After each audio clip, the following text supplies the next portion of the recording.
When I became manager, I only hired my own people. That all Canadians deserve a real and fair chance at success.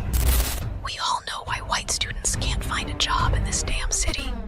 And another thing, because this gets me heated, unless you've been on a job search in the last 2 years, you do not know how bad it is out here. The job market is trash. Basura, it's been bad. I'm talking about applying to 20 jobs a day, reaching out to recruiters, doing this on LinkedIn, and hearing crickets. People are trying. People are not lazy. And then people who have a job give the most useless advice, like, why don't you tailor your resume to every single job? You don't think that I've done that? Unless your job is hiring and you have a referral, zip it. Man, them are telling me they're not getting a job and shit. Like, I'm not racist, you know what I'm saying? But, the Punjabs, the Indians, the ticket, they have all the sauce right now. The Walmarts, they have it. Other stores, they have it. The McDonald's, they have it. Popeyes, they've been having it. It's not our fault that white people are lazy, okay? We are just saying the truth as it is. Imagine you're a Canadian teenager. You walk into Tim Hortons with your shiny resume ready to land your first summer job, and the manager smiles and says, sorry kid, positions are already filled. But filled by who? Well, depending on who you ask, it's either by a hardworking Indian immigrants or by a system that's been failing Canadians long before immigration even entered the picture. Today, we are going to be talking about one of the most Canadians uncomfortable conversations. Are Indian immigrants stealing Canadian jobs, or are Canadians being played by their own government and economy? Now, before we get into the screaming matches, I want us to be very clear. Conversations like these are dangerous. They poke at the race, class, economics, and that fragile Canadian politeness. But they are also necessary because right now the Canadian job market, it's not just bad, it's trash. Students' unemployment is at levels not seen since the 2009 recession. Adults are struggling cities like Windsor and are posting double-digit unemployment, and people are applying to jobs like it's a full-time job itself with nothing to show for it. So when Canadians look around and see immigrant workers thriving in fast food joints, service jobs, and even accounting firms, the question gets louder. Is someone taking our jobs, or is this bigger than immigrants? Let us unpack this mess. But before we get into the next part, kindly subscribe, like, comment, and share. Let's watch, guys. I will be back. Everyone else is looking for a job right now. I feel your pain. I never thought I would be 36 years old with, two undergraduate degree from school and a master's degree and legitimately unemployable. So my parents, they came to this country with so much hope and so much ambition. Just like every family, they wanted to make a better life for their family, but they couldn't get a job in their field, right? Because people at that time didn't understand their accent. They didn't like their accent. People didn't like their skin color. They didn't like their food, right? They didn't like how it smelled. They didn't like how they smelled. And there was so much racism at this time, right? It was almost like the politicians were using racism to divide people so that they could get votes, right? And so my parents, as many immigrants tend to do, just had to settle. And so they got jobs at Tim Hortons. And they loved it. And they worked hours, like the craziest hours imaginable. Like I never saw them as a kid. We never spent any money. We never went on vacations. We never went to restaurants. They just worked and worked and worked. And they even got promoted eventually, right? They got promoted to assistant manager and manager, and they actually ended up buying their own Tim Hortons. And this completely changed my family's trajectory because we went from like the hood to living a nice middle-class suburban lifestyle. And so if you wonder why your kids can't get jobs at Tim Hortons, it's because we own your Tim Hortons. And see, because y'all never hired my parents for the jobs they wanted, they were forced to find their own way. And so maybe, my Canadian friends, it's time for you to be forced to find your own way instead of complaining on social media, right? Figure it out. Figure it out, Johnny. Figure it out, buddy. I can already imagine what would happen if I did this. If I posted up a job posting that said this: work permit status with Canada from India will be preferred. This is for a staff accountant position. They're no longer hiding it. The languages: English, Punjabi, Hindi, required.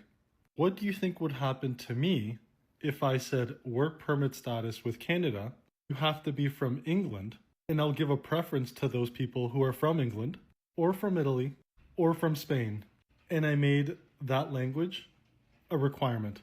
My friends, the rumors are true, and it's no longer being hidden. Reverse racism is racism. Here at one of Canada's biggest malls, it's a hunt. Just resume after resume. For teens. I applied to like 150 jobs and I didn't get anything. Chasing down jobs. It's honestly almost impossible to get a job anywhere now. Antonio De Silva has been searching for months, now knowing all the summer roles might already be filled up. The businesses as well, not opening up enough or just creating enough job opportunities for the new generation incoming. According to the latest jobs report, unemployment for students who want to work summer jobs has climbed this year to more than 17%, not including the first year of the pandemic. That's a number not seen since 2009 when Canada was in a recession. This has been a brutal summer for students to look for a job. The openings are just not there. The trade war with the U.S. getting the blame for the downturn, with many companies hit hard by U.S. tariffs on Canadian imports. In the last few months, companies have had no idea where the economy is going. The last thing they're going to want to do is take on a few extra heads for the summer. The border city Windsor, for example, topped all cities in Canada with an 11.2 overall unemployment rate. In second was Peterborough at a 10% jobless rate. At this point, we are very much, the canary in the coal mine on the trade dispute with the U.S. All of it leaving some economists to believe that another recession may be on its way. Companies so far appear to be playing it safe when hiring, not knowing what curveball the U.S. will throw next. There's been some caution that employers have undertaken just because the situation could really go in multiple directions. And economists add the silver lining continues to be that Canada is not in a recession just yet, despite facing months of tariff threats. And this June, the economy actually added more than 80,000 jobs, with companies still investing, showing Canada's resilience through all of this. You can't find anyone local to work here? Nope. Well, I guess the sponsorship is approved for all your friends. We Indians are stealing all the jobs. We own all the jobs in Canada. Welcome back, and I'd like you people to picture this white Canadian teenager in Peterborough sending out resumes all summer, each rejection email chips away at their confidence. At the same time, they walk into Walmart and see new hires, mostly Indian immigrants. The optics hurt. It feels like displacement, like the ground is shifting beneath them. Now, contrast that with another story.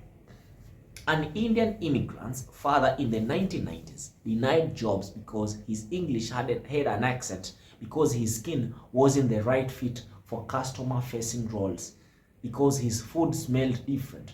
Out of desperation, he took a Tim Hortons job, worked brutal hours, bought his own franchise, and raised his family into the middle class. That's survival. That's hustle born from exclusion. These two stories collide in today's Canada, creating resentment, stereotypes, and a lot of finger pointing. Let us talk about that infamous line. White Canadians are lazy. Yeah, because clearly the entire first world was built by people too lazy to flip burgers, right? Meanwhile, India, the most hard-working nation, still struggles with systemic poverty. If hard work alone, yeah, are you getting me? If hard work alone created empires, Delhi will be Dubai. But here's the satire. Canadians did get a little too comfortable. Generations expected entry-level jobs to just be there, like Tim Hortons was a rite of passage, not a paycheck. Immigrants come in with no illusions. They'll take the same jobs, grind 12-hour shifts, send money back home, and, yes, smile through being underpaid. That's not because they're better. It is because they are desperate in a system that thrives on desperation. And this is where the government enters with its favorite tool, the Temporary Foreign Worker, TFW. Sounds nice, right? Okay. Temporary Foreign Worker, TFW, translation, cheap labor you can exploit. So Here is how it allegedly works. Companies forge labor market papers, claiming they couldn't find Canadians willing to take the job. And surprise, they bring in immigrants who will accept lower wages. Canadians are pissed because they lose opportunities. Immigrants are pissed because they are underpaid and trapped. Businesses are thrilled because they pocket the difference. Of course, they get huge profits. And the government, they defend it with their heart and soul because it props up industries without fixing the underlying rot. This is not immigrants versus Canadians. This is corporations and governments playing divide and conquer while both groups suffer, both the immigrants and the Canadians. Now, let us start the pot. Some jobs postings allegedly ask for applicants fluent in Punjabi or Hindi. Some even prefer work permits from India. Canadians call this reverse racism.